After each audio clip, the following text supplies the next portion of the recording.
impressionante como, quando nós nos acercamos à palavra de Deus é viva e eficaz.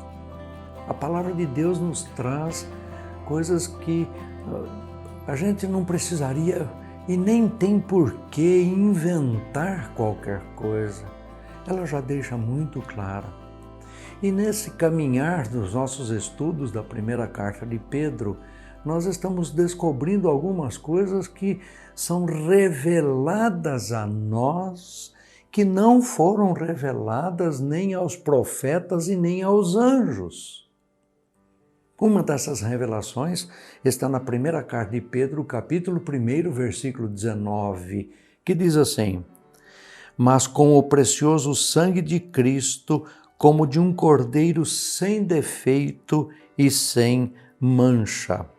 No capítulo 18, ele vai dizer, 17, 18, ele vai dizer a respeito dessa novidade que Deus nos traz em Jesus Cristo, uma novidade que estava simbolizada lá atrás no sacrifício do Cordeiro, no derramamento do sangue do Cordeiro para a remissão dos pecados.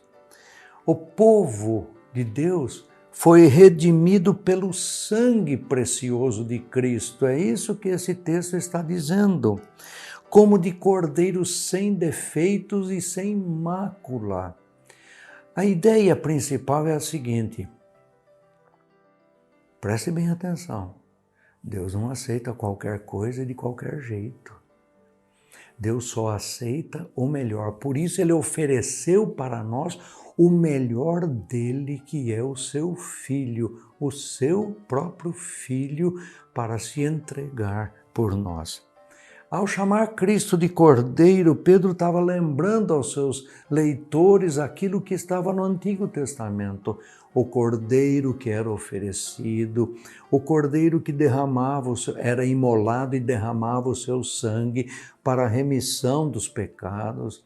E algumas vezes as pessoas perguntam, mas precisa derramar sangue para remissão de pecado? Acontece que o texto e a Bíblia toda trabalha com a ideia de substituição. O Cordeiro no Antigo Testamento vinha substituir aquilo que eu merecia, porque eu merecia ser morto por causa dos meus pecados. Mas o Cordeiro vinha para substituir uma vida por uma vida, a vida do Cordeiro pela minha vida. Quando chegamos ao Novo Testamento, é a vida de Cristo pela minha vida. Cristo me comprou com o seu próprio sangue. Isto significa que ele veio substituir a necessidade de eu ter que derramar o meu próprio sangue, porque o meu próprio sangue também não tem valor nenhum. Essa doutrina do sacrifício, ela começa lá em Gênesis capítulo 3, quando diz que para os animais serem mortos no lugar de Adão e Eva.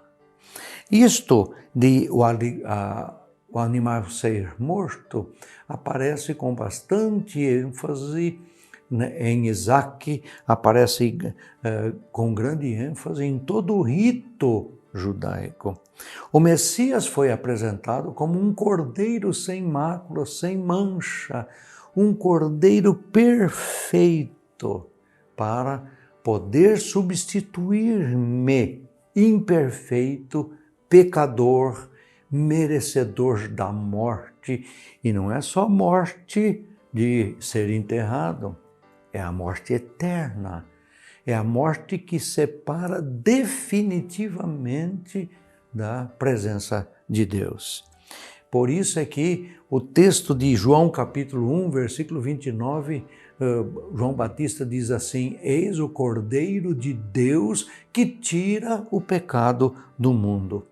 No céu, os redimidos e os seus anjos cantam com grande alegria, diz Apocalipse capítulo 5, digno é o Cordeiro Esse Cordeiro Jesus Cristo, ele é digno de honra, de reconhecimento e da nossa gratidão por tudo aquilo que ele já fez por nós. O apóstolo Paulo declarou na primeira carta aos Coríntios, capítulo 6, versículos 19 a 20, ele diz assim: acaso não sabeis que o vosso corpo é santuário do Espírito Santo que está em vós, o qual tendes da parte de Deus, e que não sois de vós mesmos? Porque fostes comprados por preço. Agora, pois, glorificai a Deus no vosso corpo. Assim, viver em pecado após reconhecer aquilo que Cristo fez por nós seria semelhante a uma mulher cujo marido a amava muito e entregou a sua própria vida para salvá-la de um assassinato. Essa substituição, esse tomar o lugar de, foi isso que Cristo fez por nós na cruz, porque quem deveria estar pregado na cruz seria eu. E isto o ladrão que a gente chama, né? O ladrão disse: nós cometemos pecado, mas esse está sendo sacrificado sem ter cometido pecado algum. Esse é o argumento de Pedro, porque Deus nos redimiu por grande preço. Não podemos desfazer da importância do que ele fez por nós.